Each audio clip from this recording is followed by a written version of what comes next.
Hello everyone, welcome back to CodeMaster. In today's video, we are diving into a fundamental searching algorithm, binary search. We will break it down step by step, covering how it works, writing Python code, understanding its complexity, and exploring real-world use cases. By the end of this video, you will not only understand binary search, but also know when and why to use it in your projects. So let's get started. So what is binary search?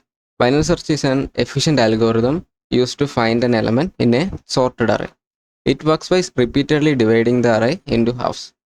So unlike linear search, which scans elements one by one, binary search follows a divide and conquer approach. So here's the idea. Take the middle element of the array. If it matches the target, you are done. That's it. You found the target element. If the target is smaller, search only the left half. If the target is larger, search only the right half. This way, with each step, you cut the search space in half, making the algorithm incredibly fast compared to a linear search. How binary search works? Let's walk through the steps of binary search. First, it starts with a sorted array, then find the middle element equal to left plus right divided by 2. Then we will compare the middle element with the target. If it matches, the element is found. If it's smaller, we will search the right half. If it's larger, we will search the left half. We will repeat this process until the element is found or the search space becomes empty. By cutting the array in half with each step, binary search achieves amazing speed, especially for larger datasets. So binary search is powerful, but it comes with a few requirements. First one is sorted array. The data must be sorted, otherwise binary search won't work. Second one is random access structure. It works best with arrays or lists where elements can be accessed directly by index. Third one is finite elements. The array should have a defined length so you can calculate the middle indices. If these conditions are met, you are ready to use binary search effectively. Let's break down the complexity of binary search. For best case, it is order of 1 if the elements is right at the middle. So elements found in the first comparison. Worst and average case is order of log n. For the worst case, the array size halves at each step. For the average case, typical search time. So and for space, iterative version will be order of 1, which is constant space, and for recursive version, order of log n due to the call stack. This makes binary search incredibly fast and memory efficient for larger datasets. This is the pseudocode for binary search algorithm. First, we define the function binary search.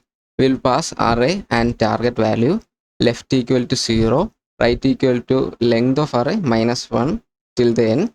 While left less than or equal to right, we will find the middle as left plus right divided by 2. If array of middle equal to target, we will return mid since the target is found. Else if array of mid less than target, we need to search the right half, which is left equal to mid plus 1. So then it will search from left to right. Then if in the else part, if we have to search the left half, so right equal to mid minus 1. Finally, after iterating to the array, if the element is not found, we will return minus 1. So this is the Python implementation of binary search. So first we will define the function, then we will pass array and target, and left comma right equal to 0 comma length of array minus 1. So we will assign left with the index 0 and right with the last index. While left less than or equal to right, we will find the middle element, which is mid equal to left plus right divided by 2. If array of mid equal to target, we will return mid, which is the target element. If array of mid less than target, we will update the left by mid plus 1. In the else case, we will update the right by mid minus 1. Finally, if the element is not found, we need to return minus 1. So let's dry run an example to visualize binary search in action. So for example, let the array be 10, 20, 30, 14 and 50 and the target be 30. In the first step, the left will be 0 and the right will be 4 and middle will be 0 plus 4 divided by 2, which is 2. And we will find the array of mid as 30. Since the target is 30, it will match the array of mid and we will return target as 30.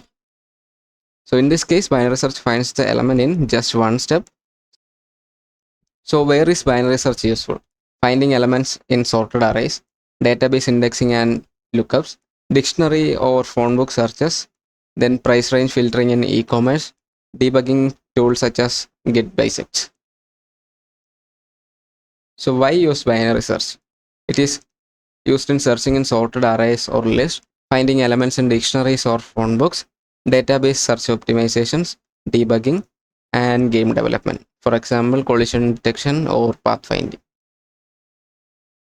Some of the advantages includes fast and efficient. It have order of log and complexity. It is memory efficient, low space complexity, works well with larger datasets, simple to implement and predictable performance. So some of the disadvantages include it requires sorted data, not ideal for small or unsorted datasets, limited to random access data structures. Recursive approaches uses extra space, harder to implement in linked list due to no direct indexing. So this is the performance comparison with respect to linear search, binary search, and jump search. I have explained it detailed in the previous video, which I explained the linear search. So go check that video. Today we covered the binary search, which is a divide and conquer algorithm, and it works only on sorted arrays. Time complexity is order of log n, space complexity is constant for iterative approach, and logarithmic for recursive approach. It is used in real-world applications like search engines and debugging tools. That's wrap on binary search. In the next video, we will be starting with the recursion topic. So if you found this helpful, don't forget to like, share, and subscribe to CodeMaster for more coding tutorials. See you in the next video. Happy coding.